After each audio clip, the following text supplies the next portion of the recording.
ಆತ್ಮೀಯರೇ, ಎಲ್ಲರಿಗೂ ನಮಸ್ಕಾರ. 1-3-2026 ನಡೆದ ಮೊರಾರ್ಜಿ ದೇಸಾಯಿ ವಸತಿ ಶಾಲಾ ಪ್ರವೇಶ ಪರೀಕ್ಷೆಯ ಪ್ರಶ್ನೆ ಪತ್ರಿಕೆಯನ್ನು ಅನಾಲಿಸಿಸ್ ಮಾಡೋಣ. ಕನ್ನಡ ವಿಷಯಕ್ಕೆ ಸಂಬಂಧಪಟ್ಟಂತೆ 20 ಪ್ರಶ್ನೆಗಳಲ್ಲಿ ನೋಡಿ. ಮೊದಲನೇ ಪ್ರಶ್ನೆ, ಇದು B2 ಸಿರೀಸ್ದು. ರಿತೇಶನ ಬಳಿ ಕರಿಯ ಮೊಲವಿದೆ. ಅಡಿಗೆರೆ ಎಳೆದ ಪದವು ಸೂಚಿಸುವಂತಹ ವ್ಯಾಕರಣಾಂಶ. ಕರಿಯೆ ಅನ್ನೋದು ಏನಪ್ಪ ಅಂದರೆ ಇದು ಗುಣವಿಶೇಷಣ. ಸಮಯೋಚಿತ ಪದದ ಸರಿಯಾದ ಬಿಡಿಸಿದ ರೂಪ. ಸಮಯ ಪ್ಲಸ್ ಉಚಿತ ಸಮಯೋಚಿತ. ಮೂರನೇ ಉತ್ತರ ಸರಿ. ನಿನ್ನ ಸಕಲ ಕಾರ್ಯದಲ್ಲಿ ಜಯವಾಗಲಿ. ಈ ವಾಕ್ಯದಲ್ಲಿ ಸಪ್ತಮಿ ವಿಭಕ್ತಿ ಒಳಗೊಂಡಿರುವ ಪದ. ಸಪ್ತಮಿ ಅಂದರೆ ಅಲ್ಲಿ, ಉತ್ತರ ಕಾರ್ಯದಲ್ಲಿ. ಈ ಕೆಳಗಿನ ವಾಕ್ಯಗಳಲ್ಲಿ ಸೂಕ್ತ ಲೇಖನ ಚಿಹ್ನೆ ಬಳಸಿ ಬರೆದಿರುವ ವಾಕ್ಯವನ್ನು ಗುರುತಿಸಿ. ಲೇಖನ ಚಿಹ್ನೆ ಇಲ್ಲಿ ನೋಡಿ. ಆಮ್ ಕಡಿದರೆ ಯಾಕೆ ಯಾಕೆ ಯಾಕೆ ಯಾಕೆ ಎಂಬುದರಲ್ಲಿ ಎರಡು ಕಡೆಗೆ ಪ್ರಶ್ನಾರ್ಥಕ ಚಿಹ್ನೆ ಇದೆ.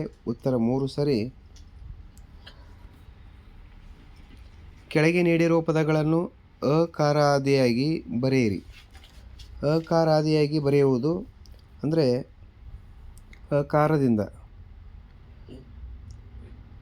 ಇಲ್ಲಿ ಮಾವ, ಮೀಸೆ, ಮೊಸರು, ಮೈಸೂರು ಅಂದರೆ ಮ ಮೇಮಿ ಮೂಮು ಮೇಮೆ ಮೈ ಮೋಮೋ ಮೌ ಮೇಮೆ ಮೈ ಮೋಮೋ ಮೌ. ಈ ರೀತಿಯಾಗಿ ನಾವು ಹುಡುಕಬೇಕು.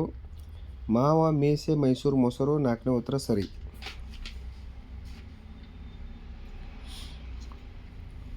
ಐದನೇ ಪ್ರಶ್ನೆ ಆಯಿತು. 6ನೇ ಪ್ರಶ್ನೆ, ಡ್ಯಾಶ್ ವೇರಿ ಅಂದರೆ ಕಾವೇರಿ. ಕಾ ಕೊಡಗಿನ. ಕೋ ಭಾಗಮಂಡಲದ ಬೆಟ್ಟದ ಬಳಿ ಕಿರಿದಾಗಿ. ಕಿ ಹುಟ್ಟಿ ಕೆಳಗೆ ಹರಿಯುವಳು. ಉತ್ತರ 2 ಸರಿ. ತಪ್ಪು ಮಾಡಿದವರನ್ನು ದಂಡದಿಂದ ಶಿಕ್ಷಿಸಿ ದಂಡ ಹಾಕುವುದು ಸಂಪ್ರದಾಯವಾಗಿತ್ತು. ವಾಕ್ಯದಲ್ಲಿನ ದಂಡ ಪದವು ಸೂಚಿಸುವ ನಾನಾರ್ಥಗಳು. ದಂಡ ಅಂದರೆ ಕೋಲು ಮತ್ತು ಶಿಕ್ಷೆ. ಎ ಸರಿ. ಪತ್ರ ಬರೆಯುವಾಗ ಅನುಸರಿಸಬೇಕಾದ ಸಾಮಾನ್ಯ ನಿಯಮಗಳನ್ನು ಕ್ರಮವಾಗಿ ಹೆಸರಿಸುವುದು. ಮೊದಲು ಪತ್ರದ ಮೇಲ್ಭಾಗದಲ್ಲಿ ದಿನಾಂಕ, ಹೆಸರು, ವಿಳಾಸ ಇರಬೇಕು. ಇದು ಮೊದಲನೇದ್ದು. ಎರಡನೇದ್ದು ಸೂಕ್ತವಾದಂಥ ಸಂಬೋಧನೆ ಇರಬೇಕು. ಇದು 1. ಇದು 2. ಮೂರನೇದ್ದು ಔಚಿತ್ಯಪೂರ್ಣವಾದ ಕೋರಿಕೆ ಹಾರೈಕೆ ಇರಬೇಕು. ಇದು 3. ಇದು ಪತ್ರದ ಕೊನೆಯಲ್ಲಿ ಸಹಿ ಇರಬೇಕು ಎಂಬುದು 4. ಹಾಗಾದರೆ ಉತ್ತರ 1ನೇದು 1, 4ನೇದು 2 ಅಂದರೆ 1ನೇ ಉತ್ತರ ಸರಿ. 9ನೇದು ಮಾದರಿಯಂತೆ ಬರೆಯಿರಿ. ಬಂದನು ಈ ಪದದ ಧಾತುರೂಪ ಬರು. ತಿಂದನು ಪದದ ಧಾತುರೂಪ ತಿನ್ನು. ಬೆಟ್ಟದ ಮೇಲೊಂದು ಮನೆಯ ಮಾಡಿ ಮೃಗಗಳಿಗಂಜಿದೊಡೆ ಎಂತಯ್ಯ. ಇದು ಅಕ್ಕಮಹಾದೇವಿಯವರ ವಚನ. ಓಡಾಡಿಕೊಂಡು ದನ ಕಾದರೆ ಬೇಗನೆ ಹೊತ್ತು ಮುಳುಗುತ್ತಾ. ಈ ಗಾದೆ ಮಾತನ್ನು ಬರಹದ ಅಥವಾ ಗ್ರಾಂಥಿಕ ಭಾಷೆಯಲ್ಲಿ ಬರೆದಾಗ ಅಂದರೆ ಪುಸ್ತಕೀಯ ಭಾಷೆಯಲ್ಲಿ ಬರೆಯುವುದು. ಓಡಾಡಿಕೊಂಡು ದನ ಕಾದರೆ ಬೇಗನೆ ಹೊತ್ತು ಮುಳುಗುತ್ತದೆಯೇ. ಉತ್ತರ 2 ಸರಿ. ಪ್ರಜ್ಞಾವಧಾನಿ ಈ ಪದದ ಅರ್ಥ. ಪ್ರಜ್ಞಾವಧಾನಿ ಈ ಪದದ ಅರ್ಥ ತಿಳುವಳಿಕೆ ಹಾಗೂ ಸ್ಮರಣಶಕ್ತಿಯುಳ್ಳವನು. ಅಣ್ಣ ಪತ್ರವನ್ನು ಬರೆದನು. ಈ ವಾಕ್ಯವನ್ನು ಬಹುವಚನ ರೂಪದಲ್ಲಿ ಬರೆದಾಗ ಅಣ್ಣಂದಿರು ಪತ್ರಗಳನ್ನು ಬರೆದರು. ಉತ್ತರ 3 ಸರಿ. ಮುಳ್ಳಯ್ಯನಗಿರಿಯು ಕರ್ನಾಟಕದಲ್ಲಿರುವ ಅತ್ಯಂತ ಎತ್ತರವಾದಂಥ ಬೆಟ್ಟ. ವಾಕ್ಯದಲ್ಲಿರುವಂತಹ ರೂಢನಾಮವನ್ನು ಗುರುತಿಸಿ. ರೂಢನಾಮ ಅಂದರೆ ರೂಢಿಯಿಂದ ಬಂದಂಥ ಪದ. ಸೊ ಇದು ಏನಪ್ಪ ಅಂದರೆ ರೂಢಿಯಿಂದ ಬಂದಂಥ ಪದ ಬೆಟ್ಟ. ಗುಂಪಿಗೆ ಸೇರಿದ ಪದ ಗುರುತಿಸಿ. ಭಕ್ತ, ಆಜ್ಞೆ, ಹೆಜ್ಜೆ, ಚಕ್ರ. ಭಕ್ತ, ಆಜ್ಞೆ, ಹೆಜ್ಜೆ, ಚಕ್ರ. ಇದರಲ್ಲಿ ಸರಿಯಾದ ಉತ್ತರ ಚಕ್ರ. ಹೆಜ್ಜೆ, ಯಾಕಂದರೆ ಇದು ಸಜಾತಿ ಒತ್ತಕ್ಷರವಿದೆ. ಹೆಜ್ಜೆ ತೆಗಿಬೇಕು. ಹುಡುಗರು ಪ್ಲಸ್ ಎಲ್ಲರೂ. ಹುಡುಗರೆಲ್ಲರೂ. ಈ ಸಂಧಿಯಲ್ಲಿ ಲೋಪವಾಗಿರುವ ಸ್ವರ ಹುಡುಗರು. ಊ ಲೋಪವಾಗಿದೆ. ಉಕಾರ. 2ನೇ ಉತ್ತರ ಸರಿ. ಅಕ್ಕ ಮಹದೇವರು ಜನ್ಮಸ್ಥಳ ಶಿವಮೊಗ್ಗ ಜಿಲ್ಲೆಯ ಶಿಕಾರಿಪುರ ತಾಲೂಕಿನ ಉಡುತಡಿ ಊರಿನ ಅಕ್ಕಮ್ಮ. ಮೈ ಪ್ಲಸ್ ತೊಳೆ ಮೈದೊಳೆ ಈ ಪದವು ಯಾವ ಸಂಧಿಗೆ ಉದಾಹರಣೆಯಾಗಿದೆ? ಮೈದೊಳೆ ಎಂಬುದು ಆದೇಶ ಸಂಧಿ, ಗದ್ವಾದೇಶ ಸಂಧಿ. ತಕಾರಕ್ಕೆ ದೊಕಾರ ಬಂದಿದೆ. ಚುಟುಕುಗಳ ಬ್ರಹ್ಮ ಎಂದು ಕರೆಯಲ್ಪಡುವಂಥ ಕವಿ ದಿನಕರ ದೇಸಾಯಿ. ಕಣ್ಣನ್ನು ತೆರೆಸು ಈ ನುಡಿಗಟ್ಟಿನ ಅರ್ಥ ಅರಿವು ಉಂಟಾಗುವುದು. ಕನ್ನಡ ವಿಷಯ ಮುಕ್ತಾಯವಾಯಿತು. ಈಗ ಇಂಗ್ಲೀಷ್ ವಿಷಯಕ್ಕೆ ಸಂಬಂಧಪಟ್ಟಂತೆ 21ರಿಂದ ಪ್ರಶ್ನೆಗಳಿದ್ದಾವೆ. In given options choose the possessive word. ಇದರಲ್ಲಿ possessive word mine. Pick out the word which is not an example for the feminine gender. ಇದರಲ್ಲಿ ಫೆಮಿನೈನ್ ಅಂದರೆ ಸ್ತ್ರೀಲಿಂಗ ಅಲ್ಲದನ್ನು ಹುಡುಕ್ಬೇಕು ನಾವು. ಕ್ವೀನು, ಗರ್ಲು, ಲೇಡಿ ಇವೆಲ್ಲವೂ ಏನಪ್ಪ ಅಂದರೆ ಫೆಮಿನೈನು. ಪ್ರಿನ್ಸು ಫೆಮಿನೈನ್ ಜೆಂಡರ್ ಅಲ್ಲ. The opposite of the word quit. ಕ್ವಿಟ್ಟಿದ ಅಪೋಸಿಟ್ಟು ವಿರುದ್ಧಾರ್ಥಕ ಪದ start. Rearrange the following words in the given correct order to form a meaningful sentence. ಇಲ್ಲಿ ಸರಿಯಾದ ಅರ್ಥ ಕೊಡುವಂಥ ವಾಕ್ಯವನ್ನು ನಾವು ಗುರುತಿಸಬೇಕು. ಇದರಲ್ಲಿ ಎನಿಮಲ್ಸ್ ಬೀಯಿಂಗ್ಸ್ ಆರ್ ಲಿವಿಂಗ್ ತಪ್ಪು, ಎನಿಮಲ್ಸ್ ಆರ್ ಬೀಯಿಂಗ್ ಲಿವಿಂಗ್ ತಪ್ಪು, ಎನಿಮಲ್ಸ್ ಆರ್ ಲಿವಿಂಗ್ ಬೀಯಿಂಗ್ ಸರಿಯಾದ ಉತ್ತರ ಮೂರನೇದ್ದು. Match the following animals with their sounds ಅಂತಿದೆ. Cow sound moos, cat mews, dog bark, sheep bleats and elephant trumpet. So ಇದ್ರ ಪ್ರಕಾರ ನೋಡಿದರೆ ಕವು ಮೂರನೇದ್ದು ಅಂದರೆ A3 ಇರೋದು. A3 ಇರೋದು ಯಾವುದಿದೆ ಅಂದರೆ ಎರಡನೇ ಉತ್ತರ ಸರಿ ಇದೆ.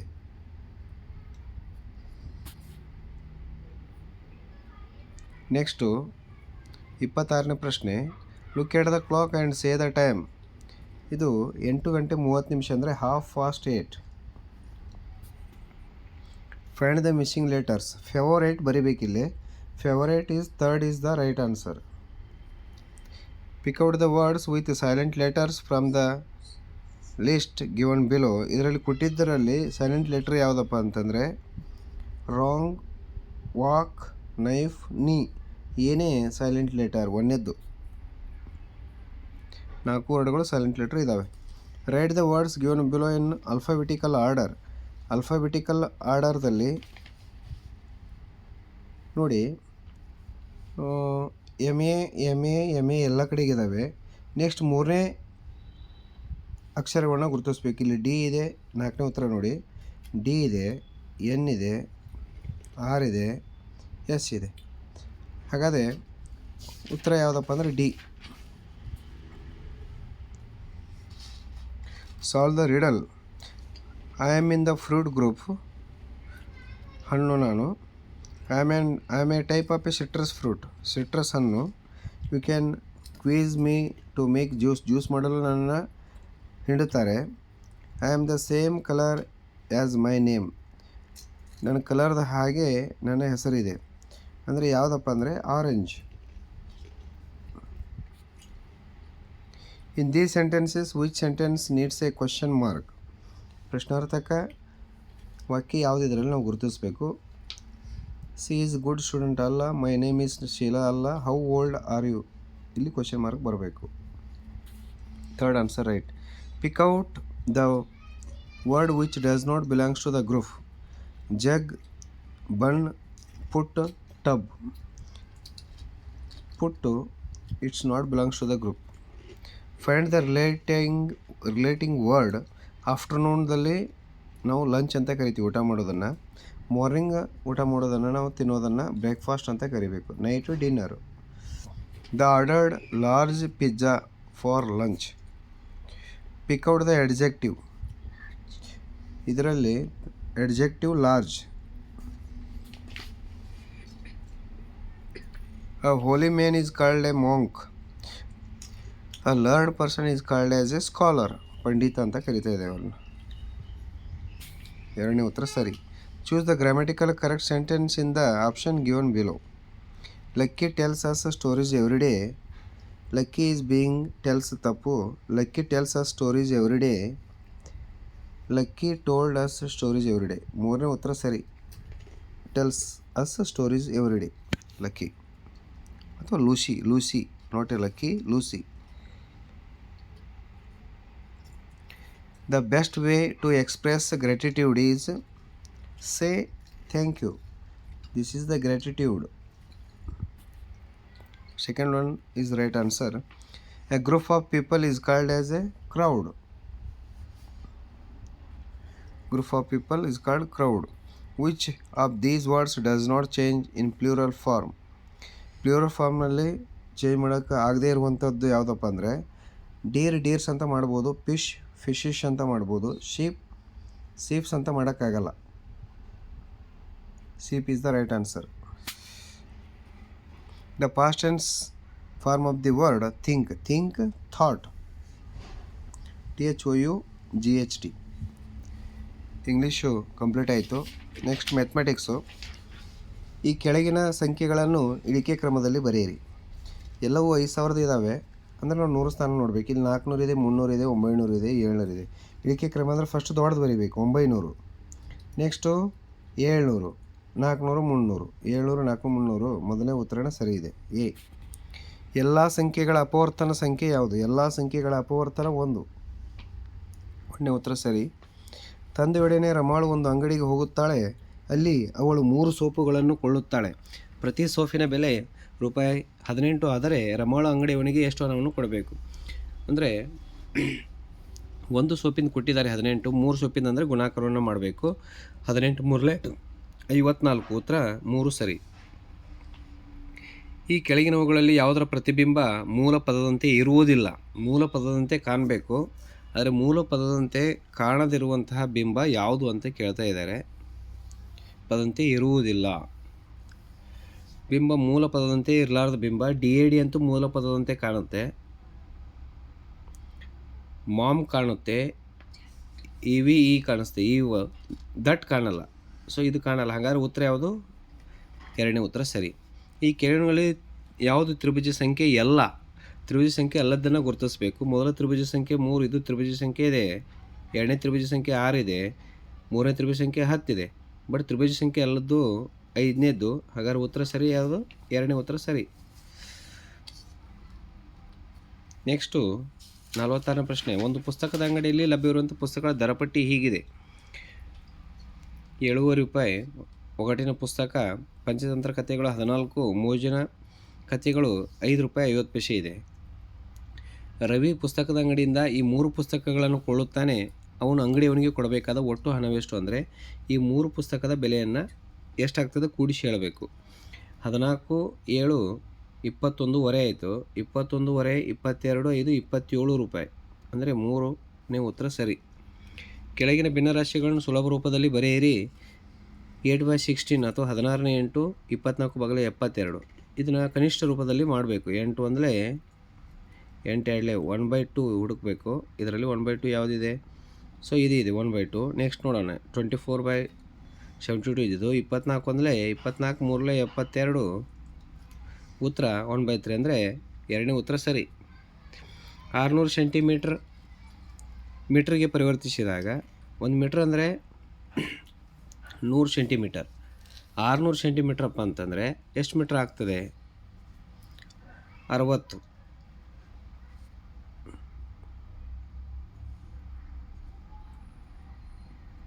ಆರುನೂರು ಚಿಕ್ಕ ಮಾನವನ್ನು ದೊಡ್ಡ ಮಾನಕ್ಕೆ ಪರಿವರ್ತಿಸುವಾಗ ಚೀದೋಬಾ ಅಂದರೆ 100ರಿಂದ ನಾವು ಗುಣಾಕಾರವನ್ನು ಮಾಡಬೇಕು. 100ರಿಂದ ಗುಣಾಕಾರ ಮಾಡಿದಾಗ ಇವೆರಡು 0 ಹೋಯ್ತು, ಇವೆರಡು 0 ಹೋಯ್ತು. ಉಳಿದಿರೋದು ಎಷ್ಟು? 6. ಉತ್ತರ 6 ಮೀಟ್ರ್ ಸರಿ. ಭಾಗಿಸಬೇಕು. 6 ಮೀಟ್ರ್ ಸರಿ. 5 ಕ್ವಿಂಟಲ್ ತೂಕ ಎಷ್ಟು ಕಿಲೋಗ್ರಾಮ್ಗೆ ಸಮ? 1 ಕ್ವಿಂಟಲ್ ಅಂದರೆ 100 kg. 5 ಕ್ವಿಂಟಲ್ ಅಪ್ಪ ಅಂತಂದರೆ ಇದನ್ನು ಗುಣಾಕಾರವನ್ನು ಮಾಡಬೇಕು. 5 × 100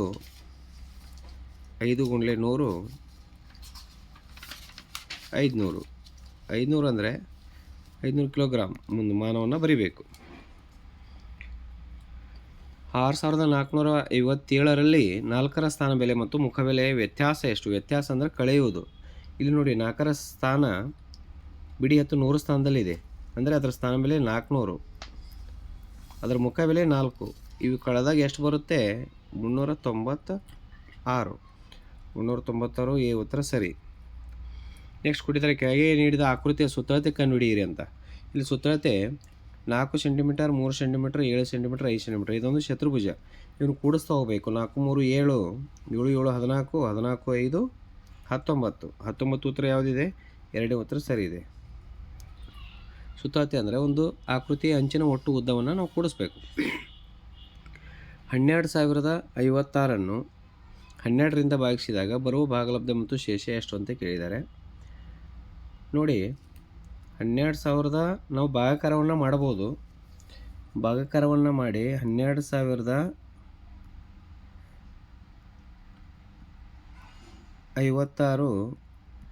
ಭಾಗಲೇ 12. 12 ಒಂದಲೇ 12, 0. ಈಗ 0 ಇಳಿಸ್ಕೋತೀವಿ, ಹತ್ತಂಗಿಲ್ಲ 0. 5 ಇಳಿಸ್ಕೋತೀವಿ, ಹತ್ತಂಗಿಲ್ಲ 0.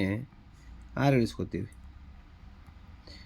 56 ಸಿಂಪರಾಗ 12 ಮಗ್ಗಿ 12 5 60 ಆಗ್ತದೆ. 12 4 48. 48 ಅಂದರೆ ಎಷ್ಟು ಉಳಿತು? 8 ಉಳಿತು. ಸೊ 8, ಇದು 1004. 1004 ಮತ್ತು 8 ಶೇಷ ಅಂದರೆ ಮೊದಲನೇ ಉತ್ತರ ಸರಿ. ವೃತ್ತದ ಮೇಲಿನ ಬಿಂದು ಮತ್ತು ವೃತ್ತಕೇಂದ್ರ ಕ್ಕಿರುವಂಥ ದೂರವನ್ನು ಏನು ಕರಿತೀವಿ? ವೃತ್ತ ಮೇಲಿನ ಬಿಂದು ಅಂದರೆ ಪರಿಧಿ ಮೇಲಿನ ಬಿಂದು. ವೃತ್ತಕ್ಕಿರುವಂಥ ದೂರವನ್ನು ನಾವು ಏನು ಕರಿತಾಯಿದೆ ಅಂದರೆ ತ್ರಿಜ್ಯ ಅಂತ ಕರಿತಾ ಇದೆ. ನೆಕ್ಸ್ಟ್ 54, ಕೆಳಗಿನವುಗಳಲ್ಲಿ ಯಾವುದು ಲಘು ಕೋನವಾಗಿದೆ? ಲಘು ಕೋನ ಅಂದರೆ 90 ಡಿಗ್ರಿಗಿಂತ ಕಡಿಮೆ ಇರುವಂಥದ್ದು. ಅಂದರೆ ಇಲ್ಲಿ 80 ಡಿಗ್ರಿ ಕೊಟ್ಟಿದ್ದಾರೆ. 100ನೇ 5 ಇದರ ದಶಮಾಂಶ ರೂಪ. ಅಂದರೆ ಇದನ್ನು ಓದಬೇಕಾದ್ರೆ ನಾವು 100ನೇ 5 ಅಂತ ಕರಿತೀವಿ ಅಥವಾ 5 ಶತಾಂಶ ಅಂತ ಕರಿತೀವಿ. ಶತಾಂಶ ಅಂದರೆ ಯಾವುದು ಅಂದರೆ 2 ಸ್ಥಾನದಿಂದ ಪಾಯಿಂಟ್ ಇರೋದು. ಮೊದಲನೇ ಉತ್ತರ ಸರಿ. ಒಬ್ಬ ವ್ಯಾಪಾರಿಯ ವಾರ್ಷಿಕ ಆದಾಯ 14,400 ರೂಪಾಯಿ ಇದೆ. ಅವನ ಒಂದು ತಿಂಗಳಿನ ಆದಾಯವನ್ನು ಕಂಡುಹಿಡಿಯಬೇಕು. ಅಂದರೆ ಒಂದು ತಿಂಗಳಂದರೆ 30 ದಿನ. ಒಂದು ತಿಂಗಳ ಆದಾಯವನ್ನು ಕಂಡುಹಿಡಿಯೋದು, ಇದು ವಾರ್ಷಿಕ ಆದಾಯ. ವಾರ್ಷಿಕ ಆದಾಯ ಅಂದರೆ 12 ತಿಂಗಳದು. 12 ತಿಂಗಳ ಆದಾಯ ಕೊಟ್ಟಿದ್ದಾರೆ. ಈಗ ಒಂದು ತಿಂಗಳ ಆದಾಯವನ್ನು ಕಂಡುಹಿಡಿಬೇಕಾದ್ರೆ 14,400 ನಾವು 12ರಿಂದ ಭಾಗಿಸ್ಬೇಕು. 12 ನೋಡಿ, ಇಲ್ಲಿ ವರ್ಗ ಸಂಖ್ಯೆ ಬರೋಗ ಕೊಟ್ಟಿದ್ದಾರೆ 144. 12 ಒಂದಲೇ 12 ಮಾಡೋಣ, 2 ಉಳಿತದ, ಮತ್ತು 4 ಇಳಿಸ್ಕೊಳ್ಳೋಣ. 12 24. ಇಲ್ಲಿ 0. ನೆಕ್ಸ್ಟ್ 2 0 ಅದಾವ. 10 0 10 0 ಅಂದರೆ 1200 ರೂಪಾಯಿ. 1200 ಪ್ರತಿ ತಿಂಗಳ ಆದಾಯ. ಉತ್ತರ 2ನೇ ಸರಿ. 3,459ರಲ್ಲಿ 4ರ ಸ್ಥಾನ ಬೆಲೆ 400. 58 2 ಗುಣಿಲೆ 1000 ಪ್ಲಸ್ 5 ಗುಣಿಲೆ 100 ಪ್ಲಸ್ 3 ಗುಣಿಲೆ 1. ಇದನ್ನು ಕೂಡಿಸಿ ಬರೀಬೇಕು ಸಾಮಾನ್ಯ ರೂಪದಲ್ಲಿ. ಅಂದರೆ 2,503. ಉತ್ತರ 4 ಸರಿ. ನೆಕ್ಸ್ಟು ಸಂಕಲನ ಮಾಡಿ. 2 ಗಂಟೆ 50 ನಿಮಿಷ, 3 ಗಂಟೆ 40 ನಿಮಿಷ. 2 ಗಂಟೆ, ಇದು 3 ಗಂಟೆ ಅಂದರೆ 5 ಗಂಟೆ ಆಯಿತು. ಇಲ್ಲಿ 50 ನಿಮಿಷ ಇದೆ, ಇಲ್ಲಿ 40 ನಿಮಿಷ, 90 ನಿಮಿಷ. ಅಂದರೆ 1 ಗಂಟೆ ಈ ಕಡೆ ತೆಗೆದುಕೊಂಡ್ರೆ 60 ನಿಮಿಷ. 3 4 5 6 ಗಂಟೆ 30 ನಿಮಿಷ. ಉತ್ತರ 3 ಸರಿ. ಇಲ್ಲಿ ಆಯತಗಣದ ಜಾಲಾಕೃತಿ. ಒಂದನೇದು ಎ ಉತ್ತರ ಸರಿ. ಇದು ಆಯತಗಣದ ಜಾಲಾಕೃತಿ. ನೆಕ್ಸ್ಟ್ ಗಣಿತ ಮುಕ್ತಾಯ ಆಯಿತು. ಈಗ ಪರಿಸರಕ್ಕೆ ಸಂಬಂಧಪಟ್ಟಂತೆ ಕೆಳಗಿನವುಗಳಲ್ಲಿ ವಿದ್ಯುತ್ ಶಕ್ತಿಯನ್ನು ಉಷ್ಣ ಶಕ್ತಿಯಾಗಿ ಪರಿವರ್ತಿಸುವಂಥ ಸಾಧನ. ವಿದ್ಯುತ್ ಶಕ್ತಿಯನ್ನು ಉಷ್ಣ ಶಕ್ತಿಯಾಗಿ ಪರಿವರ್ತಿಸುವಂಥ ಒಂದು ಸಾಧನ ಯಾವುದಪ್ಪ ಅಂದರೆ ವಿದ್ಯುತ್ ಇಸ್ತ್ರಿಪೆಟ್ಟಿಗೆ.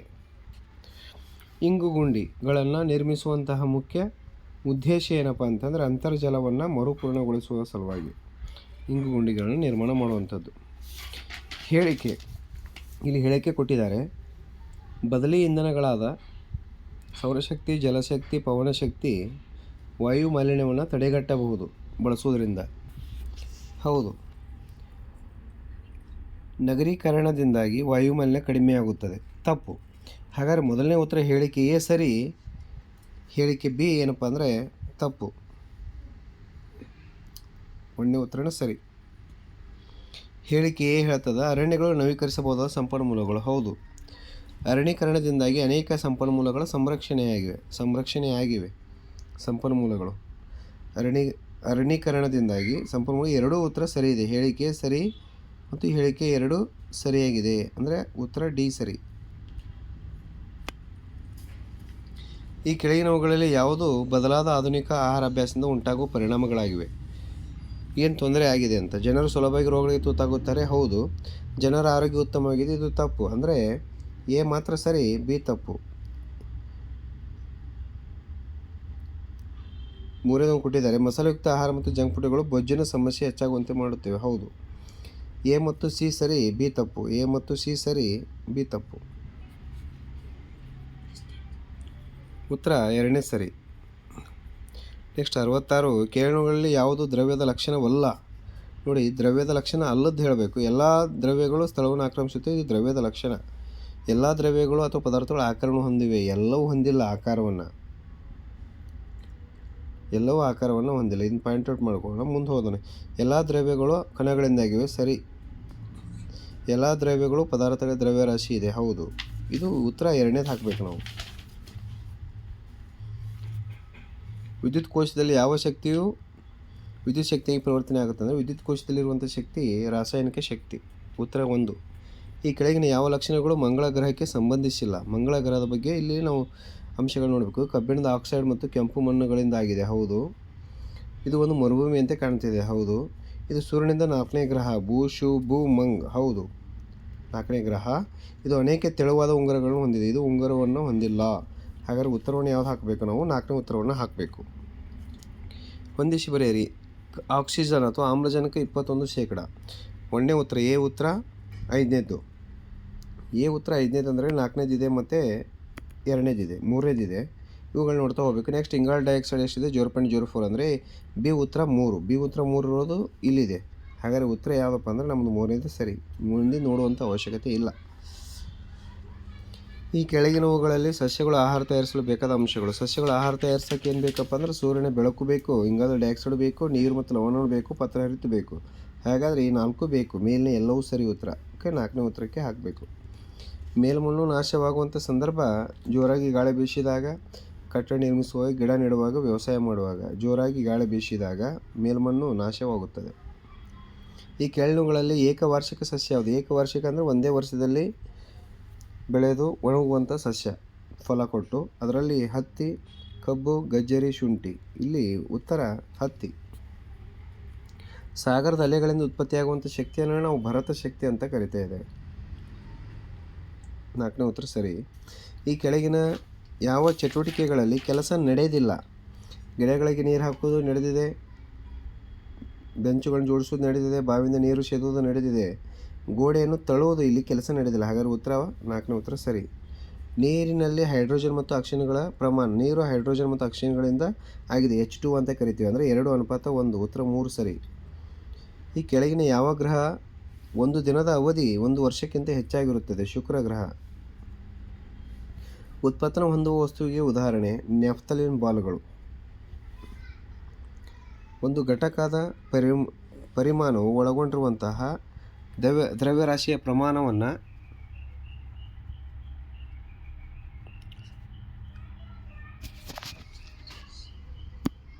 ಸಾಂದ್ರತೆ ಅಂತ ಕರಿತಾ ಇದ್ದೀವಿ ನಾವು.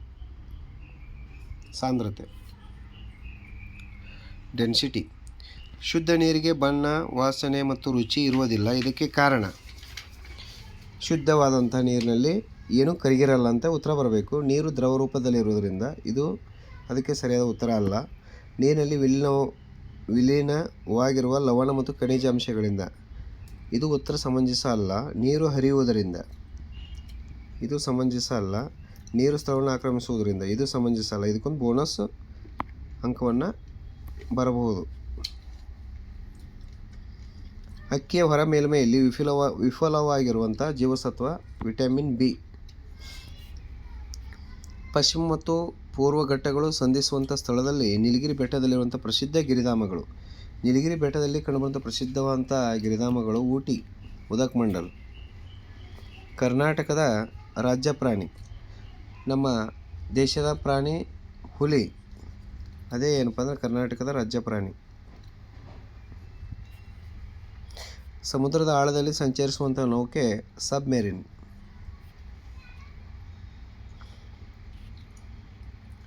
ಈ ಚಿತ್ರವನ್ನು ಗಮನಿಸಿ ಕುಟುಂಬದ ಪ್ರಕಾರವನ್ನು ಬರೆದಾಗ ಇದು ಅತ್ಯಂತ ದೊಡ್ಡದಂಥ ಕುಟುಂಬ, ಅದನ್ನು ನಾವು ಅವಿಭಕ್ತ ಕುಟುಂಬ ಅಂತ ಇದ್ದೇವೆ. ಎರಡನೇ ಉತ್ತರ ಸರಿ. ಕರ್ನಾಟಕದ ಸೇಂಟ್ ಮೇರಿಸ್ ದ್ವೀಪದಲ್ಲಿ ಕಂಡುಬರುವಂಥ ಬಸಾಲ್ಟಿಕ್ ಶಿಲಾಸ್ತಂಭಗಳ ವಿಶಿಷ್ಟ ಆಕಾರ ಷಡ್ಭುಜ ಆಕಾರದಲ್ಲಿ ಇರ್ತಾ ಇದ್ದಾವೆ. ಅವು ಬಸಾಲ್ಟ್ ಶಿಲೆಗಳು ಷಡ್ಭುಜಾಕಾರ. ಉತ್ತರ 3 ಸರಿ. ಸರಿಯಾದ ಹೊಂದಾಣಿಕೆ ಯಾಗದ ಜೋಡಿಯನ್ನು ಗುರುತಿಸಿ. ನೋಡಿ, ಕಾಂಡ್ಲಾ ಗುಜರಾತ್ ಬಂದರುಗಳಿವು. ಕೊಚ್ಚಿನ್ ಕೇರಳ ಸರಿ ಇದೆ. ಪ್ಯಾರಾದೀಪ್ ಒಡಿಸ್ಸಾ ಸರಿ ಇದೆ. ವಿಶಾಖಪಟ್ಟಣಂ ಆಂಧ್ರ ಪ್ರದೇಶ, ಇದು ತಮಿಳುನಾಡು ಕೊಟ್ಟಿದ್ದಾರೆ.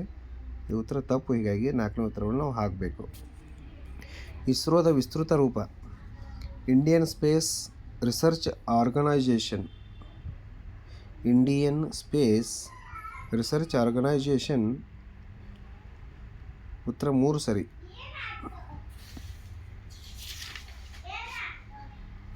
88. ಫುಟ್ಬಾಲ್ ಆಟ ತಂಡವೊಂದರಲ್ಲಿರುವಂಥ ಒಟ್ಟು ಆಟಗಾರರ ಸಂಖ್ಯೆ 11. ಪಾದಚಾರಿಗಳು ರಸ್ತೆ ದಾಟಲು ಇರುವಂಥ ಸುರಕ್ಷಿತ ಸ್ಥಳ ಜಿಬ್ರಾ ಪಟ್ಟಿ ಅಥವಾ ಜಿಬ್ರಾ ಕ್ರಾಸಿಂಗ್. ಕಪ್ಪು ಚಿಹ್ನೆ ಎಂದು ಕರೆಯಲ್ಪಡುವಂಥ ಸಾಂಬಾರ್ ಪದಾರ್ಥ ಕಾಳು ಮೆಣಸು. ಕರ್ನಾಟಕದ ಕರಾವಳಿಗೆ ಹೊಂದಿಕೊಂಡಿರುವಂತಹ ಸಮುದ್ರ ಅರಬ್ಬಿ ಸಮುದ್ರ. ಥಾರ್ ಮರುಭೂಮಿಯು ರಾಜಸ್ಥಾನದೊಂದಿಗೆ ಭಾರತದ ಯಾವ 3 ರಾಜ್ಯಗಳಲ್ಲಿ ಹರಡಿಕೊಂಡಿದೆ? ಪಂಜಾಬ್, ಹರಿಯಾಣ ಮತ್ತು ಗುಜರಾತ್. ಉತ್ತರ 1 ಸರಿ. ನೆಕ್ಸ್ಟು